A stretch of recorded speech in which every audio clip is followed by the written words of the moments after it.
Good morning. Ngasi sagon se numit ko sagon se numit se Purnima so ibanina hadi Purnima ge ina video post to giba adu do yeng biro ko hadi sagon se hadi Purnima numit ta khoina kai to baya ga ge Buddha Purnima especially ko angang gi onati soidana to biro ko adana hadi ngrang nahan post to giba videos ta ge dum yeng biro natraga hadi mamang che hisu Buddha Purnima ge dum post to bune ko adana hadi Buddha Purnima athoi bitara reading aina toroga hadi YouTube ta kai dat maina hadi search so matam dam tholakani ko tholako budia ado sagon sen oire adugi mathakta amu Purnima so oibani hadi money ritual gumba to so akai ba kemta leite ko thaba ingkhang gi manifestation to so yam phagani ko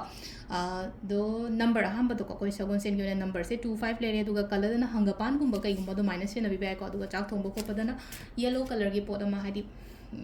koi machu haras ne ko drop ama kai ama katang hai tare maming yo na do maina hapani khangde adu gumba do main to bi ba ko ado ahamba koi ki card ki message yenga se to timing afaba so app tang hajara mage ko timing afaba si gi matung ina manifesto si ai ko natabida hadi si si matam si da ai do yam busy oi gre du na aina sangba matam da tawra so kai shubu de kai ba kem ta leite ko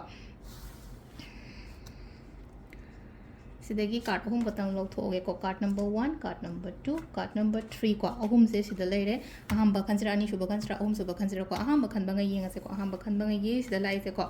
positive oina la yamna positivity la ko sida ko yam phajana mangol oyo thaba ingkhang to matam da ko yam phajana success oyo ko aduga pochei changak po kholo po sudum oigani daw ya ba khot pa haira se dum ba su oi aduga isha da su yam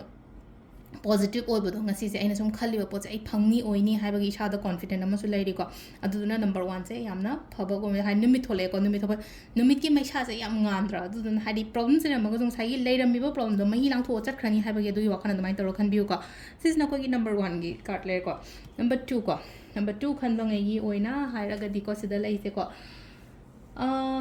kaino tawe proposal gumba kai gumba su katang la o kholo hai tare ko adumai na gumba su lei aduga aina khallaga mayam am su lei ring asi gi oina si tawbo khotpa haiba thabak ti haudriba khallaga di mayam leba dress ka sin laga hari chatta da naga leibudo chatlo hawo taw adugi poto hari khandang khallaga hai tare ko khandang khallaga masa mathanda chongjandi chongsloi na agi life ta natraga agi yumda di thiloi dana aina chatpa ma aina hotna ba ma darkar oi dana ko aduni ga si lei se ko number 3 ko number 3 si so mo yam na phai ko number 3 gi card khan bangai gi oina hairaga su ko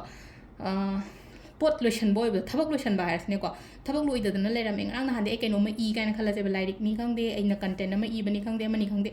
loi da na ga leiba pot to adugi pot to hadi complete oi ba do aina na hande gi tawbo ngam da na pangthok pang da phi mak ta sare phi mata lole fruit mak ta ture lotion ngam de na khala se ba ata ga adugi lai pa ba harsne ko adu lotion ba ko chan ba lai na complete oi ba mai ta ro ko thaba ma taw ma tam da completion ma kari ma mai ta ro lai ko